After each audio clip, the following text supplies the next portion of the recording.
आप जिस जीडीपी की बात करते हैं ना, नरेंद्र मोदी जी उस जीडीपी की फुल फॉर्म नहीं बता पाएंगे। जिस जीएसटी की बात करते हैं उस जीएसटी की फुल फॉर्म नहीं बता पाएंगे। आत्मनिर्भर की बात करते हैं, आत्मनिर्भर बोलने के लिए ना अंजना ओम कश्यप की जरूरत पड़ती है, आत्मनिर्भर नहीं बोल पाते ये हैं। और आत्मनिर्भर बनने की बात करते हैं, डोनाल्ड ट्रंप की बात करते हैं, अपने यार की बात करते हैं, उसका नाम इनसे ठीक से लिया नहीं जाता और अपने आप को इस देश का प्रधानमंत्री बनाते हैं। मोदी जी मरने वालों की संख्या दुगनी कर रहे हैं। मोदी जी मत करिए। मोदी जी आपका झोला पैक कर दूंगा मैं।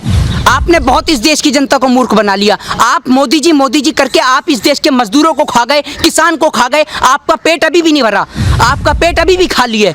इस देश की पूरी जनता को खाने में लगे हुए हैं मोदी जी। आप भी मोदी जी कर रहे हैं। आप दलाली खाते हैं क्या मोदी जी की? आप भी मोदी जी कर रहे हैं। प्रधानमंत्री हैं, प्रधानमंत्री पद का सम्मान करता हूं मैं, ऐसे प्रधानमंत्री का सम्मान नहीं करता। मनमोहन सिंह जी कम बोलते थे लेकिन झूठ नहीं बोलते थे। ये तो झूठ ही झूठ, झूठ पे झूठ, हद कर दी। अब बात पानी सर से ऊपर जा चुका है। आप लोगों को मरने के लिए सड़क पे छोड़ रहे हैं। आपके पास कोई सुविधा नहीं है, आपके पास पॉलिसी नहीं है। नरेंद्र मोदी जी अगर आप में दम है तो आइए, आप एक दिन मुझसे ही डिबेट करके दिखाइए। मैं आपको बताऊंगा कि आपको इस देश के बारे में क्या जानकारी है। ये देश वो है जिसके अंदर नालंदा, ताशकंद जैसी यूनिवर्सिटी है। ये देश वो देश है जिन्होंने महारानी लक्ष्मीबाई जैसी वीरांगना को पैदा करा। ये देश में आप जैसे लोगों की जरूरत नहीं है जो इस देश के नागरिकों को मरने के लिए सड़क पे छोड़ दे। वो मजदूर जिसके घर जाने के लिए उस पर किराया नहीं है, खाने को रोटी नहीं है, वो अफसर क्या ढूंढेगा? वो अफसर तो ये ढूंढ रहा है कि कोई खाली पेड़ मिल जाए जिसमें रस्सी भी टंगाई मिल जाए तो मैं अपने परिवार के साथ में मर जाऊं।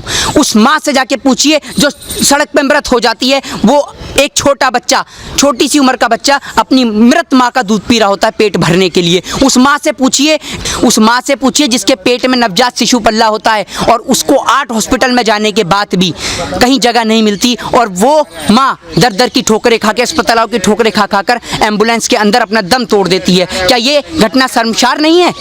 आपको भले ही शर्म ना आती हो लेकिन मेरे भी घर में माँ है तो मेरा दिल यहाँ से दुखी होता है और मेरे को शर्मिंदगी महसूस होती है कि आज हमारे देश का प्रधानमंत्री ऐसा है जो अपने व्यापारिक मित्रों की मदद कर रहा है। ऐसी स्थिति में भी वो सोच रहा है कि कैसे मैं चुनावी प्रचार करूं, कैसे मैं बिहार को अपने नाम करूं, कैसे मैं बंगाल को अपना नाम करूं। अमित शाह जी, आपको शर्म आनी चाहिए। आपका भी एक बेटा है, एक बार अपने बेटे की ओर देखिए कि आपका इकलौता बेटा अगर बीमार हो जाता है तो आप उसके लिए क्या कुछ नहीं करेंगे। आप इस देश के तमाम बच्चों की तुलना अपने बेटे के साथ करिए, तब आपको पता चलेगा, तब आपको उस माँ का, उस बेटी का, उस बहन का दर्द समझ में आएगा कि एक बच्चे की कीमत क्या होती है। मजदूर से आपने पूछा कि क्या आप सुविधा दे रहे हैं श्रमिक ट्रेन के अंदर? राजधानी में आप भेज नहीं रहे और राजधानी का किराया वसूल कर रहे हैं। आपको शर्म नहीं आ रही? कितनी और दलाली खाएंगे? इस देश के चौथे स्तंभ को पूरा तो जंग लगा चुके हैं, कारण इस देश का चौथा स्तंभ गिर भी जाएगा और हम लोग जिंदा हैं इस देश के चौथे स्तंभ को बचाने के लिए। हम ऐसे लोगों का कदापि साथ नहीं देंगे और तमाम लोगों से मेरा निवेदन है, जिन माँओं ने, जिन बहनों ने, जिन बेटियों ने अपने घर परिवार के सदस्यों को खोया है, उनको पता है कि दुख दर्द क्या होता है। और अब आपको और हमें, आप क्या सोच रहे हैं? कश्मीर के अंदर कश्मीरी पंडित किस तरीके से मारे जा रहे हैं? आप इस हिंदुओं का वोट का सिर्फ इस्तेमाल करेंगे वोट बैंक के लिए? अब इस देश का हिंदू भी जाग चुका है, मुस्लिम भी जाग चुका है, सिख भी जाग चुका है, ईसाई भी जाग चुका है। प्रधानमंत्री जी ऑनलाइन सुविधा करते हैं कि आप इस पे कॉल कीजिए और भारतीय जनता पार्टी की सदस्यता लीजिए। तो प्रधानमंत्री जी एक नंबर जारी कर सकते थे कि पूरे देश में कहीं भी मेरे भारतवर्ष का कोई भी मजदूर परेशान है, किसी भी जाति धर्म को मानने वाला, वो इस नंबर पे कॉल करे, उसके लिए खाना और राशन पहुंचाया जाएगा। प्रधानमंत्री ये कर सकते थे। प्रधानमंत्री ये कर सकते थे कि दिल्ली के तमाम बॉर्डरों से लेकर यूपी, लखनऊ, वाराणसी, कानपुर, केरल, कर्नाटक, पश्चिम बंगाल, हरियाणा, तमाम जगह, क्योंकि प्रधानमंत्री पूरे देश का होता है, तमाम जगहों पर भारतीय जनता पार्टी वालों को और उन निक्करधारी सेवकों को खड़ा कर देते कि कहीं भी मेरे भारतवर्ष का कोई भी मजदूर पैदल जाते हुए दिखे तो उसको सुविधा कराओ आने जाने की, और अगर कोई प्यासा दिखे तो उसे पानी की सुविधा कराओ। देश के प्रधानमंत्री इतना तो कर सकते थे।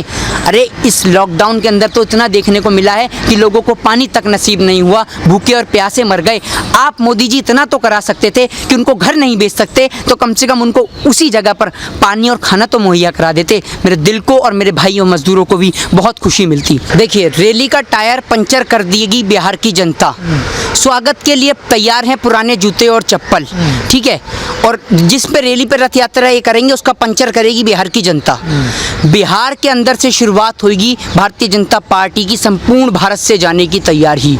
मोदी जी का झोला पैक हो चुका है और उस झोले को एयरपोर्ट तक मोदी जी जाना चाहेंगे फ्लाइट से तो फ्लाइट से, ट्रेन से जाना चाहेंगे तो ट्रेन से, और अगर मोदी जी पैदल जाना चाहेंगे तो पैदल। इस देश की जनता मोदी जी के झोले को पहुंचाने की तैयारी कर रही है जिस तरीके से। और मैं आपको बताऊं सबसे बेहतर हैं योगी आदित्यनाथ जी, जो कहते हैं कोरोना खत्म खत्म खत्म। योगी आदित्यनाथ जी के पास ऐसी पॉलिसी है कि अगर कोरोना खत्म नहीं होगा तो झट से खत्म कर देंगे। वो क्या पॉलिसी है? वो पॉलिसी ये है कि भारत का नाम बदल के न्यूजीलैंड कर देंगे। खत्म, अंधभक्त खुश कि भैया कोरोना खत्म, क्योंकि नाम ही बदल गया। मेरा मानना तो ये है कि अमित शाह जी बिना बात चुनावी प्रचार करने में लगे हुए हैं, इतनी एलईडीओं का खर्च कर रहे हैं देश की गरीब जनता का पैसा मारकर। योगी आदित्यनाथ जी को भेज दो, वो तो बिहार का भी नाम बदल देंगे।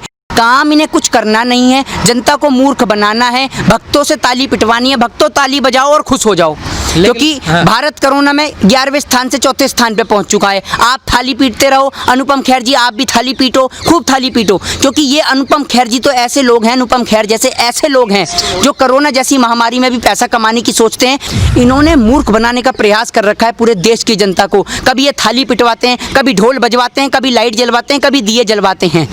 दिवाली के समय पर या और जो तमाम आपने देखा कि त्यौहार बेकार हुए, उन पे तो उन्होंने दिए नहीं जलवाए नरेंद्र मोदी जी ने। दिवाली पे आप कहते हैं कि बम मत फोड़िए, हैं, होली पे कहते हैं पानी मत फेरिए, है ना, और हर त्यौहार पर शराब पी के मनाए इंसान। आप और तो और छोड़िए, महामारी के समय में भी कोरोना ने, आप शराब पीजिए, ना त्यौहार पे आप बम फोड़िए, ना दिवाली पे बम जलाइए, ना होली पे पानी बिखेरिए। हर त्यौहार पे महामारी पे सिर्फ शराब पीजिए।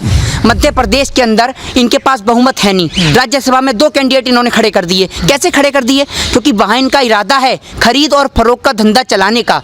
ये पुराने बाजीगर हैं, धंधा करने वाले लोग हैं। ये जो गरीब देश की जनता, जो किसान खून पसीने की कमाई से पैसा कमाता है ना, उस किसान से जाके पूछिए जो पूरे दिन अपना पसीना बहाता है, तब उसका बेटा, आपको पता है जब किसान के फ़ोन पे मैसेज आता है तो उसका पिता उससे कहता है कि बेटा फ़ोन पे मैसेज आया, जाकर देख।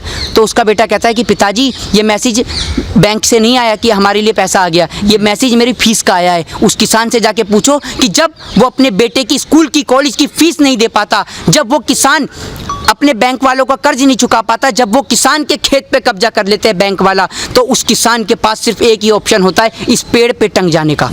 और आप एक बात बताइए कि अगर यही सुविधा, जब एक किसान सड़क पे मरता है, जब एक मजदूर सड़क पे मरता है, तो उसको एम्बुलेंस की सुविधा कराई जाती है उसकी डेड बॉडी को उठाने के लिए। अगर यही सुविधा उसको घर पहुंचाने के लिए कर दी जाए तो शायद इस देश का मजदूर कभी ना मरे।